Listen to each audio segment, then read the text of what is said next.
ओम नमः शिवाय। तो आइए रिस्पान करते हैं नाग पंचमी की सबसे प्राचीन कथा का।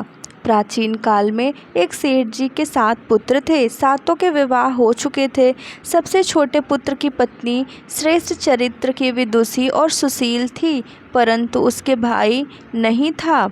एक दिन बड़ी बहू ने घर लीपने को पीली मिट्टी लाने के लिए सभी बहुओं को साथ चलने को कहा, तो सभी ढलिया और खुरपी लेकर मिट्टी खोदने लगी। तभी वहाँ एक सर्प निकला, जिसे बड़ी बहू खुरपी से मारने लगी।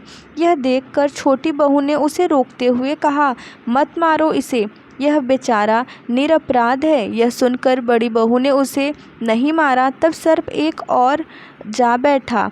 तब छोटी बहू ने उससे कहा, हम अभी लौट कर आते हैं, तुम यहाँ से जाना मत। यह कहकर वह सबके साथ मिट्टी लेकर घर चली गई और वहाँ कामकाज में फंसकर सर्प से जो वादा किया था उसे भूल गई। उसे दूसरे दिन वह बात याद आई तो सबको साथ लेकर वहाँ पहुँची और सर्प को उस स्थान पर बैठा देखकर बोली, सर्प भैया नमस्कार। सर्प ने कहा, तू भैया कह चुकी है इसलिए तुझे छोड़ देता हूँ, नहीं तो झूठी बात कहने के कारण तुझे अभी डस लेता।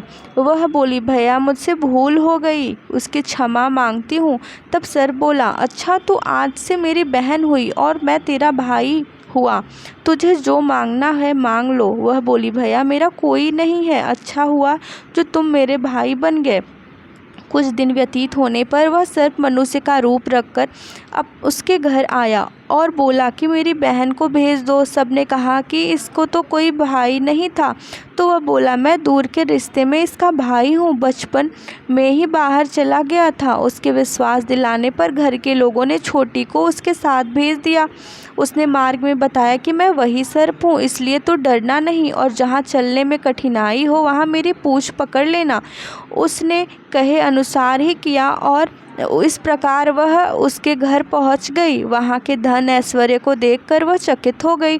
एक दिन सर्प की माता ने उससे कहा कि मैं एक काम से बाहर जा रही हूँ, तुम अपने भाई को ठंडा दूध पिला देना। उसे यह बात ध्यान न रही और उससे गर्म दूध पिला दिया, जिसमें उसका मुंह बेत बुरी तरह से जल गया। यह देखकर सर्प की माता बहुत क्रोधित हुई, परंतु सर्प के समझाने पर शांत हो गई।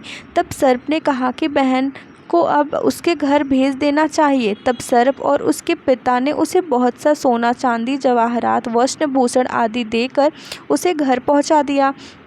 इतना ढेर सारा धन देखकर बड़ी बहू ने ईर्ष्या से कहा, भाई तो बड़ा धनवान है, तुझे तो उससे और भी धन लाना चाहिए। सर्प ने यह वचन सुना तो वह वस्तुएं सोने की लाकर दे दी। यह देखकर बड़ी बहू ने कहा, इन्हें झाड़ने की झाड़ू में सोने की होनी चाहिए। तब सर्प ने झाड़ू भी सोने का लाकर रख दिया। सर्प ने छोटी बहू को हीरा मणियों का एक अद्भुत हार दिया था।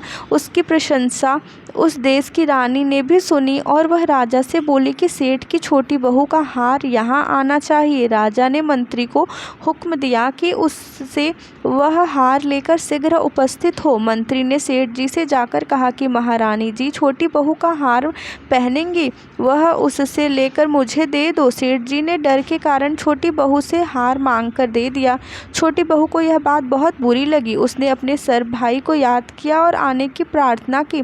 भैया रानी ने हार छीन लिया है, तुम कुछ ऐसा करो कि जब वह हार उसके गले में रहे तब तक के लिए सर्प बन जाए और जब वह मुझे लौटा दे तब हीरो और मणियों का हो जाए। सर्प ने ठीक वैसा ही किया। जैसे ही रानी ने हार पहना वैसे ही वह सर्प बन गया।